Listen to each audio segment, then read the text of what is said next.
الحمد لله نحمده ونستعينه ونستغفره ونؤمن به ونتوكل عليه ونعوذ بالله من شرور أنفسنا ومن سيئات أعمالنا من يهده الله فلا مضل له ومن يضلله فلا هادي له ونشهد أن لا إله إلا الله وحده لا شريك له ونشهد أن سيدنا ومولانا محمدا عبده ورسوله أما بعد فقد قال الله تعالى في كلامه المجيد أعوذ بالله من الشيطان الرجيم بسم الله الرحمن الرحيم أينما تكونوا يدرككم الموت ولو كنتم في بروج مشيدة صدق الله العظيم وقال نبينا محمد صلى الله عليه وسلم أكثروا ذكر هازم اللذات يعني الموت او کما قال رسول اللہ صلی اللہ علیہ وسلم۔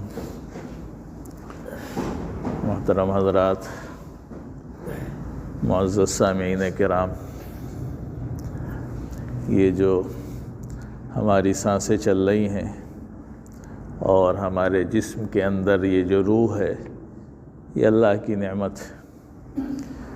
انسان کی زندگی کا سفر اسی وقت تک ہے جب تک انسان کی یہ سانسیں چل رہی ہیں، اور جس پل، جس گھڑی اور جس وقت یہ سانس بند ہو جائے اور یہ جو انسان کے جسم کے اندر اللہ تبارک و تعالیٰ نے روح رکھی ہے، یہ روح نکل جائے تو انسان کی زندگی کا سفر ختم ہو جاتا ہے۔ پھر وہ دوسرے سفر پر چلا جاتا ہے جس کو سفر آخرت کہا جاتا ہے۔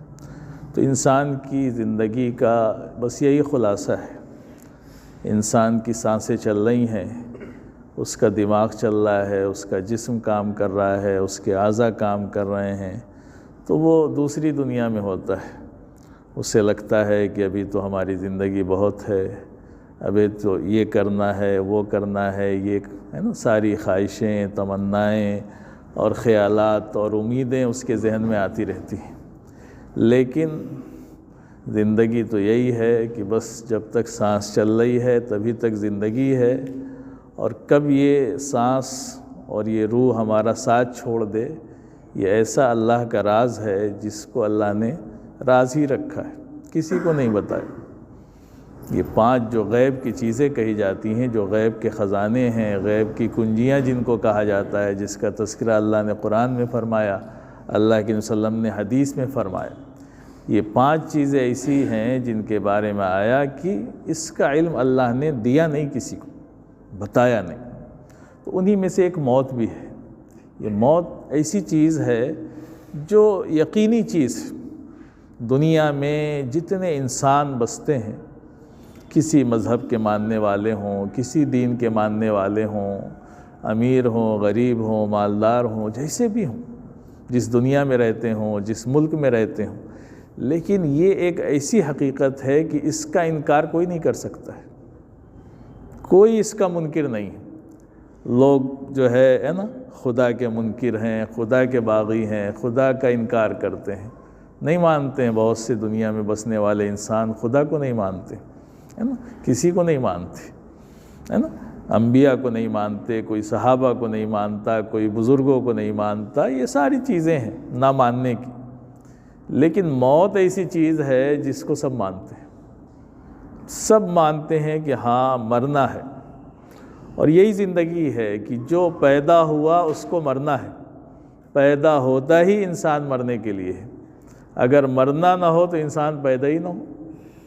تو پیدا اسی لیے ہو، جب پیدا ہوا ہے تو یہ مان کے چلیے کہ اس کو مرنا ہے۔ کب مرنا ہے اب یہ اللہ کا راز ہے۔ ایک وہ ہوتا ہے کہ پیدا ہونے کے بعد اللہ نے اس کے لیے صرف 2-4 سانسیں لکھی تھی، وہ پیدا ہوا، اتنی سانسیں لیں، دنیا میں چلا گیا۔ وہ کچھ کے لیے کچھ دن اللہ نے لکھے، کچھ دن وہ رہا، چلا گیا، کچھ مہینے، کچھ سال۔ تو یہ اللہ کی طرف سے نظام ہے، اس میں کسی کا دخل نہیں ہے، یہ اللہ کا راز ہے، اللہ کے ہاتھ میں ہے یہ ساری چیزیں۔ کس کو کتنا جینا ہے یہ اللہ کے ہاں ہے، یہ اللہ کا راز ہے۔ تو انسان اس دنیا میں آیا ہے تو یہ نہ سمجھے کہ اسے رہنا ہے، نہیں رہ سکتا ہے، یہ اللہ کا نظام ہی نہیں ہے۔ اللہ نے جو نظام بنایا ہے وہ موت کا ہے، یہ تو ایک مختصر سی زندگی اللہ نے ہمیں دی ہے، جس کو کہا کہ امتحان ہے، ہم بھیج رہے ہیں دنیا میں، تمہیں پیدا کر رہے ہیں، اس کا کیا مقصد ہے؟ اللہ نے اس کا مقصد بیان فرمایا کہ تبارک الذی بیدہ الملک وہو علی کل شیء قدیر الذی خلق الموت والحیات لیبلوکم ایکم احسن۔ اللہ نے زندگی بھی دی ہے اور وہی موت بھی دے گا۔ کیوں یہ دونوں چیزیں دی ہیں؟ لیبلوکم، تاکہ تمہیں آزمائے، تمہارا امتحان لے۔ کیا امتحان لے گا؟ ایکم احسن عملا، کہ تم میں سے کون ایسا ہے جو اس زندگی میں موت سے پہلے، ہمارے پاس آنے سے پہلے اچھا عمل کر کے آئے۔ یہی اصل زندگی ہے، اور یہ نہیں کیا تو مرنا تو ہے، یقینی چیز ہے۔ آپ پڑھتے ہیں، کہیں آپ نے نام لکھوایا ہے، کسی اسکول میں پڑھتے ہیں، اب آپ نے نام لکھوا لیا، آپ پڑھیں یا نہ پڑھیں، لیکن ایک وقت آئے گا کہ آپ کو اگزام تو دینا پڑے گا، امتحان دینا پڑے گا۔ پڑھا ہوگا تو پاس ہو جائیں گے، نہیں پڑھا ہوگا تو ناکام ہو جائیں گے، یہی حقیقت ہے۔ تو یہی زندگی بھی ہے۔ اللہ تبارک و تعالیٰ نے یہ زندگی اسی لیے دی ہے، بے مقصد نہیں پیدا کیا۔ اللہ نے یہ زندگی دی ہے اور متعین وقت کے لیے دی ہے اللہ تبارک و تعالیٰ نے۔ آج انسان دنیا میں آیا اور دنیا میں آ کر کے اتنا غافل ہو گیا کہ سب کچھ اسے یاد ہے، لیکن موت کو بھول جاتا ہے۔ حالانکہ موت کو یاد رکھنے کی تو تاکید کی گئی۔ اللہ کے نبی صلی اللہ علیہ وسلم نے تو یہاں تک فرمایا کہ اکثروا ذکر حازم اللذات، یعنی الموت، فرمایا کہ کثرت سے یاد کیا کرو۔ کس چیز کو یاد کیا کرو بھائی؟ موت کو کثرت سے یاد کرو۔ آج انسان اگر موت پہ بات بھی کرو تو کہتا رہے نہیں، اس پہ بات مت کرو۔ مرنا نہیں چاہتا ہے، اس کو موت سے بہت ڈر لگتا ہے۔ لگنا بھی چاہیے، اس لیے کہ جب تیاری نہیں ہوگی تو موت تو بڑی وحشت کی چیز ہے، بڑی دہشت کی چیز ہے۔ قبر میں جائیں گے تو تنہائی کی چیز ہے، وہاں تو جائیں گے تو کوئی ساتھ نہیں جائے گا، کوئی مدد نہیں کرے گا وہاں پر۔ تو اگر ہمارے پاس تیاری نہیں ہے، اگر ہم نے امتحان کے لیے تیاری نہیں کی ہے، تو ایگزام میں اور امتحان میں بیٹھنے سے ہمیں ڈر تو لگے گا، لیکن اگر تیاری ہے تو دل میں سکون ہوگا، اطمینان ہوگا کہ ہم اطمینان سے بیٹھیں گے اور جو بھی پرچہ ہوگا ہم اس کو حل کریں گے۔ تو اللہ نے یہ زندگی ہمیں بڑی قیمتی دی ہے۔ ہم دنیا میں آئے ہیں اور وقت مقررہ کے لیے آئے ہیں، اس سے زیادہ ایک سیکنڈ، یعنی ہے نا، ایک سیکنڈ بھی انسان جو اللہ نے لکھ دیا ہے اس سے آگے نہیں بڑھ سکتا ہے۔ اللہ نے قرآن میں فرمایا کہ اذا جاء اجلہم لا یستاخرون ساعۃ ولا یستقدمون، فرمایا کہ جس کی موت کا وقت آ جائے گا وہ ایک گھڑی نہ آگے بڑھے گا نہ ایک گھڑی پیچھے بڑھے گا۔ وقت مقررہ پر ہی موت آئے گی ہر انسان کی، جہاں لکھی وہیں پہ آئے گی۔ تو یہ ساری چیزیں اللہ نے قرآن میں کھول کھول کر کے بیان کی ہیں، یہ عبرت کی چیزیں، ہم اس کو پڑھیں تو پتہ چلے۔ اللہ نے فرمایا کہ اینما تکونوا یدرککم الموت، کہا کہ تم جہاں بھی رہو گے موت تمہیں پالے گی، جہاں بھی رہو۔ اللہ نے فرمایا کہ وَلَوْ كُنْتُمْ فِي بُرُوجٍ مُشَيِّدَةٍ، اگر تم مضبوط قلعے میں جس میں کہیں سے کوئی دشمن داخل نہ ہو سکتا ہو، ایسے قلعے میں بھی بند ہو جاؤ گے، موت وہاں بھی تمہیں پالے گی، وہاں بھی موت تمہیں پکڑ لے گی۔ یعنی موت سے بچنے کا کوئی راستہ نہیں ہے۔ پوری ڈاکٹروں کی ٹیم بیٹھی ہو آپ کے بغل میں، آپ آئی سی یو کے اندر ہیں، پوری مشینیں دنیا کی لگا دی جائیں، ساری دنیا کی سائنس جو اتنی ترقی کر چکی ہے وہ سارے کے سارے لگ جائیں، لیکن موت سے انسان کو بچا نہیں سکتی ہیں ساری چیزیں۔ کوئی نہیں بچا سکتا ہے، نہ کوئی ڈاکٹر بچا سکتا ہے، نہ سائنس بچا سکتی ہے، نہ دنیا کی ترقی بچا سکتی ہے، کوئی نہیں بچا سکتی ہے۔ مرنا کون چاہتا ہے، لیکن موت سے بچ بھی نہیں سکتا ہے کوئی، نہ کسی کی محبت بچا سکتی ہے۔ اگر کسی کی محبت بچا لیتی تو کوئی ماں یہ نہ چاہتی کہ میرا بچہ اس دنیا سے جائے، ہے نا؟ ہاں، کوئی نہیں بچا سکتا ہے، نہ محبت بچا سکتی ہے، نہ دولت بچا سکتی ہے، نہ انسان کا عہدہ بچا سکتا ہے، نہ اس کی حکومت بچا سکتا ہے۔ کوئی اس موت سے انسان کو نہیں بچا سکتا ہے۔ اس لیے اللہ کے نبی صلی اللہ علیہ وسلم نے کیا فرمایا کہ کن فی الدنیا کأنک غریب او عابر سبیل۔ فرمایا کہ دیکھو ایمان والو، دنیا میں ایسے زندگی گزارو جیسے کہ ایک غریب یعنی اجنبی ہے نا، عربی میں غریب اجنبی کو کہتے ہیں، پردیسی کو کہتے ہیں۔ تو فرمایا کہ ایسے زندگی گزارو جیسے ایک اجنبی ہو، او عابر سبیل یا مسافر ہو۔ آپ دونوں کی دیکھیں حالت کیا ہوتی ہے۔ مسافر کسے کہتے ہیں؟ آپ اسٹیشن پہ چلے جائیں تو اسٹیشن پہ کتنی بھیڑ ہوتی ہے، پورا لوگوں کا مجمع لگا ہوتا ہے، لیکن جتنے لوگ اسٹیشن پہ ہیں کوئی وہاں رکنے والا نہیں۔ ایک ٹرین آئے گی، کچھ اس پہ سوار ہو جائیں گے، وہ چلی گئی، ابھی کچھ بھیڑ دکھ رہی ہے، دوسری آئے گی، کچھ اس پہ سوار ہو جائیں گے، تیسری آئے گی، کچھ اس پہ سوار ہو جائیں گے۔ یعنی یہ بھیڑ تو بہت دکھ رہی ہے، لیکن یہاں رکنا کوئی کسی کو نہیں رکنا ہے اسٹیشن پہ، سب سوار ہو کر کے جانے والے ہیں۔ ٹرین الگ الگ ہے سب کی، لیکن جانا سب کو ہے۔ کوئی اس نیت سے اسٹیشن پہ نہیں آیا ہے کہ اب یہی ہم کو رہنا ہے اور یہی ہمارا گھر ہے، نہیں، جانا ہے۔ سب مسافر ہیں، سب کو جلدی ہے، جس کی ٹرین آئی وہ بیٹھا اور بھاگا۔ لیکن اسٹیشن کبھی خالی بھی نہیں ہوتا ہے، آج جائیں گے تو بھیڑ، کل جائیں گے تو بھیڑ، پرسوں جائیں گے تو بھی بھیڑ۔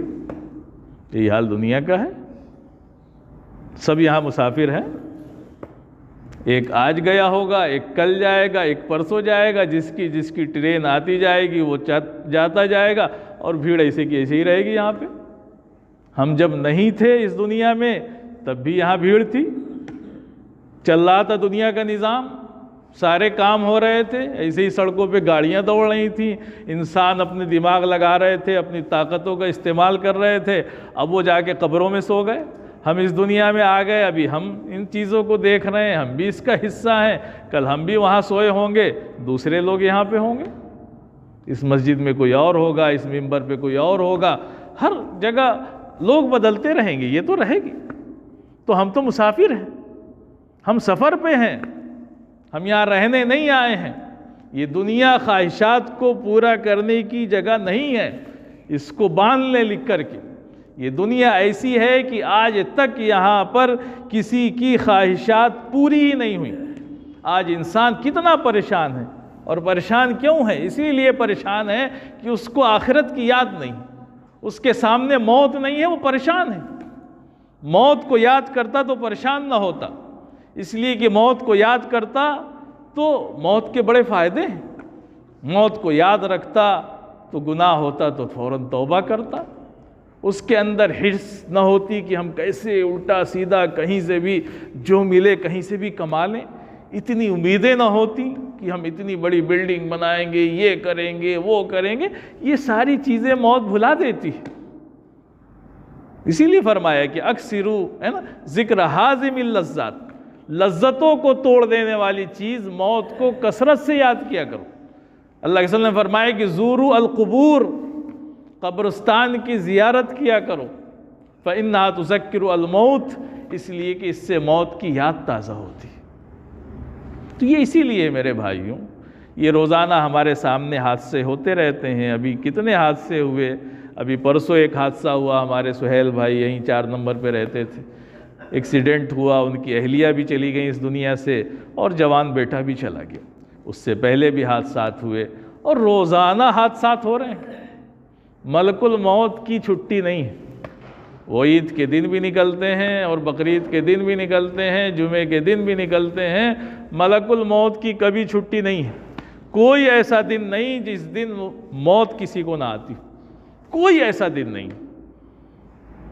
انسان ہے نا کتنی غفلت میں ہے، ابھی درزی کے ہاں کپڑے دے کر کے آیا ہے، اس کے کپڑے ادھر سل رہے ہیں، ادھر کفن تیار ہے، بازار میں کفن آ چکا ہے، اس کو پتہ ہی نہیں ہے، وہ اپنی شادی کی تیاریاں کر رہا ہے، ادھر اس کے کفن کی تیاریاں چل رہی، پتہ ہی نہیں انسان کو، اس کو لگ رہا ہے ابھی تو بہت جینا ہے، ابھی تو یہ کرنا ہے وہ کرنا ہے. نہیں میرے بھائیوں، پتہ نہیں کب وہاں سے پیغام آ جائے اور ہمیں جانا ہی پڑے گا، نہیں رک سکتے. ایک بادشاہ کا واقعہ لکھا ہے. ایک بادشاہ تھا، بڑا متکبر بادشاہ تھا، بہت اکڑ تھی اس کے اندر. تو وہ کہیں سفر پر جانا تھا، اس کو خوب تیاری کی، اس نے کپڑے پہنے، سواری اچھی آئی اس کی، خوب تیاری کر کے، اور بڑا اکڑ والا تھا، بڑا متکبر تھا، کسی کو جو ہے بھاؤ ہی نہیں دیتا تھا. تو جب وہ تیار ہو گیا تو ایک صاحب آئے اور انہوں نے کہا کہ رکیے، آپ سے کچھ بات کرنی. تو بڑا غصہ ہوا، کہا کہ ارے تمہاری ہمت کیسی ہوئی مجھ کو روکنے کی؟ دیکھ نہیں رہے ہو میں سفر پہ جا رہا ہوں، میں ابھی کتنی جو ہے نا اس میں تیاری میں ہوں، اور تم آ گئے یہاں پر مجھے روک کے، تمہاری ہمت کیسے ہوئی؟ کہا کہ نہیں سن لیجئے، ایک بہت ضروری بات ہے. کہا کہ کہہ رہے ہیں ابھی کوئی بات نہیں ہو سکتی ہے، کوئی سنوائی نہیں ہو سکتی ہے، ابھی جاؤ، اور نہیں تو پھر تمہاری خیریت نہیں ہے. اس نے کہا ارے سن لیجئے، بہت ضروری کام ہے، سن لیجئے. وہ تیاری نہیں ہو رہا تھا، بہت غصہ ہو رہا ہے، بہت اکڑ اس کے اندر. کہا کہ نہیں سنیں گے، اور غصہ ہونے لگا. کہا کہ سن لیجئے. اس نے دیکھا کہ یہ تو مان ہی نہیں رہا ہے، بہت پریشان کر رہا ہے. تو کہا اچھا بتاؤ کیا ہے؟ تو کہا نہیں ایسے نہیں بتائیں گے، کان میں بتائیں گے. اس کو اور غصہ آیا. کہا کہ عجیب آدمی ہے نا، اب یہ کہہ رہا ہے کہ کان میں بات کریں گے. لیکن اب دیکھا کہ یہ مان بھی نہیں، بڑا ضدی آدمی ہے، سن ہی نہیں رہا ہے. تو کان نیچے کیا، کہا کہ اچھا بتاؤ کیا کام ہے؟ تو کہا کہ ہم ملک الموت ہیں. تو جب اتنا سنا اس نے تو سب اکڑ نکل گئی اس کی، ساری اکڑ اس کی ختم ہو گئی. جب کان میں اس نے بتایا کہ تم جو اتنا چلا رہے ہو، اکڑ رہے ہو نا، تو سن لو ہم ملک الموت ہیں، تمہاری روح نکالنے آئے ہیں. بس ختم، ساری اکڑ ختم، بادشاہت ختم، ساری جو ہے اس کی سواری کی اکڑ اور گردن کی اکڑ اور لباس اور یہ سب ختم، ساری لذتیں ٹوٹ گئیں اس کی، ختم. اس نے کہا کہ کچھ مہلت دے دو. کہا کہ یہاں مہلت نہیں ملتی، یہاں مہلت نہیں ملتی ہے. بس حکم آ گیا ہے، آپ کا پروانہ کٹ چکا ہے، چلیے آپ، بس کام ختم، گرے اور ختم. یہی ہوتا ہے. آج کل دیکھیں کیسے اللہ عبرت کے سامان دکھاتا ہے کہ ایک دلہا صاحب گھوڑے پہ بیٹھے ہوئے ہیں، پورا جو ہے گانا باجا اور خوب ہنگامہ چل رہا ہے، اور پتہ چلا کہ کودتے کودتے جو ہے ابھی وہ گھوڑے پہ بیٹھے تھے، لڑک کے نیچے گرے، چلے گئے، ساری شادی ختم ہو گئی. تو یہ زندگی کی حقیقت ہے میرے عزیز بھائیوں، جس پہ ہم غور نہیں کرتے ہیں. اسی لیے ہمیں اس پر غور کرنا چاہیے. اللہ کے نبی صلی اللہ علیہ وسلم نے جو تعلیمات دی ہیں اس میں یہ بھی چیز ہے کہ موت کو یاد رکھنا. موت کو یاد رکھیں گے تو ہماری زندگی صحیح ہوگی، اور ہر وقت موت کے لیے تیار رہنا. کب اللہ کی طرف سے پیغام آ جائے، ابھی تو گھر سے ہم نکلے ہیں تیاری کر کے، کہاں جانا ہے، یہ کرنا ہے، وہ کرنا ہے، لیکن ادھر ملک الموت جو ہے راستے میں کھڑے ہیں، ان کو تو حکم ہو چکا ہے کہ ان کی روح نکالنی ہے. تو آپ وہاں سے تو نہیں بچ کے جا سکتے. اسپتال میں لکھی، اسپتال میں موت آ جائے گی، ٹرین میں لکھی، ٹرین میں آ جائے گی، ہوائی جہاز میں لکھی، ہوائی جہاز میں آ جائے گی. جس جگہ لکھی، جیسے لکھی ویسے آ جائے گی. آدمی کہتا ہے فلاں صاحب کا ایکسیڈنٹ میں انتقال ہو گیا، فلاں صاحب ایکسیڈنٹ کی وجہ سے مر گئے. ارے ایکسیڈنٹ کی وجہ سے مر گئے نہیں، اس کو الٹا بھی کہہ سکتے ہو. یہ کہو کہ فلاں صاحب کی موت تھی اسی لیے ایکسیڈنٹ ہو گیا. موت تھی، مرنا تھا، مرنا نہ ہوتا تو ایکسیڈنٹ کیوں ہوتا؟ سب کا تو نہیں ہوتا ہے، لیکن جس کی لکھی ہے اس کا تو ہو کر کے رہے گا. اسی کے یقین پر جینا ہے ہمیں. اگر موت کا یقین ہو، آخرت کا یقین ہو، حساب کتاب کا یقین ہو، تو انشاءاللہ ہماری زندگی میں سدھار ہوگا. ہم غلط کاموں سے بچیں گے، گناہوں سے بچیں گے، دھوکہ دینے سے بچیں گے، خیانت سے بچیں گے، اور یہ جو بیجا خواہشات ہیں جس میں مرے جا رہے ہیں ہم، ان سے ہم بچیں گے. یہ دنیا خواہشات پوری کرنے کی جگہ نہیں ہے. خواہشات پوری ہماری اور آپ کی ہوں گی جنت میں. وہاں کے بارے میں اللہ نے قرآن میں اعلان فرمایا کہ وَلَكُمْ فِيهَا مَا تَشْتَهِي أَنفُسُكُمْ. وہاں جو چاہو گے ملے گا، لیکن یہاں جو چاہو گے وہ نہیں مل سکتا ہے. کچھ ملے گا، کچھ نہیں ملے گا. ہاں وہاں سب ملے گا، سب ملے گا، جو چاہو گے ملے گا. وہ لذتوں کی پورا کرنے کی جگہ ہے، اور یہ دنیا تو قید خانہ ہے، قید خانہ ہے۔ یہاں تو جیسی زندگی جس کو اللہ دے دے جی لے۔ اللہ نے مال دیا ہے، آپ کے پاس کثرت ہے، اچھا کھائیے، اچھا پہنیے، اللہ کی عبادت کریے، اللہ کی نعمتوں کا شکریہ ادا کریے، اچھی زندگی گزار کے یہاں سے چلے جائیے۔ لیکن انسان کی حالت کیا ہے؟ اگر 1 کروڑ روپے بھی اس کے کھاتے میں جمع ہوں گے نا، اس کو صبر نہیں ہے، بلکہ جس کے کھاتے میں 10,000 20,000 1 لاکھ بھی نہیں ہوں گے، اس سے زیادہ وہ پریشان ہوگا جس کے پاس زیادہ دولت ہے، وہ اس سے زیادہ پریشان ہے۔ اس کے پاس وقت نہیں ہے، اللہ کی عبادت کے لیے ٹائم نہیں ہے، اس کو فرصت نہیں ہے، لیکن موت فرصت نہیں دے گی، نہیں دے گی فرصت۔ موت آئے گی، اپنے ٹائم پر آئے گی، اور آپ کی گردن دبوچے گی اور لے کر کے چلی جائے گی۔ چلاتے رہیے آپ کہ ابھی تو یہ کرنا تھا، ابھی تو گھر بھی نہیں بنا، ابھی تو جو ہے فلاں گاڑی خریدنی تھی، ابھی تو ایسا موبائل لینا تھا، ابھی تو کچھ ہوا ہی نہیں، کچھ نہیں ہوگا۔ تو میرے عزیز بھائیوں، اللہ تبارک و تعالیٰ نے ہمیں اور آپ کو جو زندگی دے رکھی ہے، یہ جو سانسیں چل رہی ہیں نا، یہ بڑی غنیمت ہے، بہت بڑی اللہ کی نعمت ہے۔ یہ سانسوں کا آنا، یہ روح کا بدن میں ہونا، یہی نعمت ہے۔ یہ روح نکل گئی تو پھر سمجھیے کہ آپ کا یہ جسم بیکار ہو گیا۔ اس کو لوگ گھر میں رکھنا پسند نہیں کریں گے۔ یہ جو آپ کا جسم ہے نا، لوگ کہیں گے کہ جلدی لے جاؤ ورنہ بدبو آ جائے گی۔ کوئی رکھنے کو تیار نہیں ہوگا۔ ایک بیوی جو شوہر سے اتنی محبت کرتی ہے، یا شوہر جو اپنی بیوی سے اتنی محبت کرتا ہے، لیکن وہ بھی اس روح کے نکل جانے کے بعد جلدی سے وقت طے کرے گا کہ اس کو پہنچا دیا جائے قبرستان میں، مٹی کے اندر، ورنہ روح اس میں جسم سے بدبو پیدا ہو جائے گی۔ تو یہ جسم تو روح پر چل رہا ہے، اور یہ روح جو ہے اللہ ہی کی دی ہوئی ہے، یہ اللہ کا حکم ہے۔ یسألونک عن الروح قل الروح من امر ربی۔ کسی کو نہیں پتہ ہے، یہ روح تو اللہ کا حکم ہے، اللہ نے جسم میں ڈال دیا، جب اللہ کا حکم ہوگا یہ نکل جائے گی اور یہ جسم بیکار ہو جائے گا۔ تو میرے عزیز بھائیوں، ہمیں اور آپ کو یہ جو ہماری غفلت بھری زندگی چل رہی ہے، اس سے نکلنا ہے، اچھی زندگی گزارنے کی کوشش کریں، ہر وقت موت کے لیے تیار رہیں، ادھار ہو، قرض ہو، معاملات ہوں، ان سب کو صحیح رکھیں، اور یہ سوچ کر کے زندگی گزاریں کہ کبھی بھی موت آ سکتی ہے۔ پاک صاف رہیں، ایسی حالت میں اس دنیا سے نہ ہمیں بلاوا آ جائے کہ ہم ناپاکی کی حالت میں ہوں، ہے نا، ایسی نہ ہو جائے، کسی کا کہہ لیجئے کسی کا حق مار کے اس دنیا سے ہم نہ جائیں، ہے نا۔ ان ساری چیزوں کا خیال رکھیں کہ ہم اچھی زندگی گزاریں، اس لیے کہ رہنا تو نہیں ہے، یہاں پر رہنا نہیں ہے، جو پیدا ہوا ہے اسے مرنا ہی مرنا ہے، اور اللہ نے آنے میں ترتیب رکھی، جانے میں ترتیب نہیں رکھی۔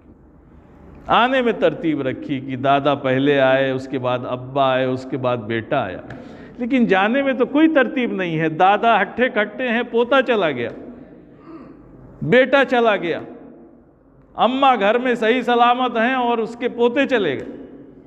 تو آنے میں تو ترتیب ہے، جانے میں ترتیب نہیں رکھی اللہ نے، جانے میں کوئی ترتیب نہیں ہے۔ پوتا پہلے جا سکتا ہے، نہیں کہ دادا ہی مریں گے، بوڑھے ہو گئے ہیں، دادا بوڑھے ہو گئے ہیں، وہ پڑے رہیں گے بستر پہ 10 سال، لیکن پوتا چلا گیا۔ تو یہی اللہ کا نظام ہے۔ اللہ کے اس نظام کو سمجھنا ہے کہ ہم اس دنیا میں آئے ہیں، یہاں پہ رہنا نہیں ہے، ہمیں اور آپ کو اس دنیا کو چھوڑ کر کے جانا ہے۔ اسی لیے ایک موقع پر اللہ کے وسلم سے بعض انصاری صحابہ نے پوچھا کہ اے اللہ کے وسلم، من اکیس، سب سے زیادہ ہوشیار کون ہے، سب سے زیادہ عقل مند، ہوشیار اور دور اندیش کون ہے؟ اللہ کے وسلم نے فرمایا کہ سب سے زیادہ ہوشیار، عقل مند، سمجھدار وہ ہے جو اپنی موت کو یاد رکھتا ہے، وہی سب سے زیادہ ہوشیار ہے۔ اس لیے ہمیں اور آپ کو مرنے سے پہلے موت کی تیاری کرنی، اس کی کوشش کرنی ہے کہ ہمیشہ ہماری زندگی ایسی ہو کہ اگر کبھی بھی ہمارے پاس موت کا فرشتہ آئے تو ہم ایسی حالت میں اس دنیا سے جائیں کہ ہم اچھی حالت میں ہوں۔ اللہ تبارک و تعالی ہم سب کو اپنی موت کو یاد رکھنے اور اپنی زندگی کو صحیح گزارنے کی توفیق عطا فرمائے۔ وآخر دعوانا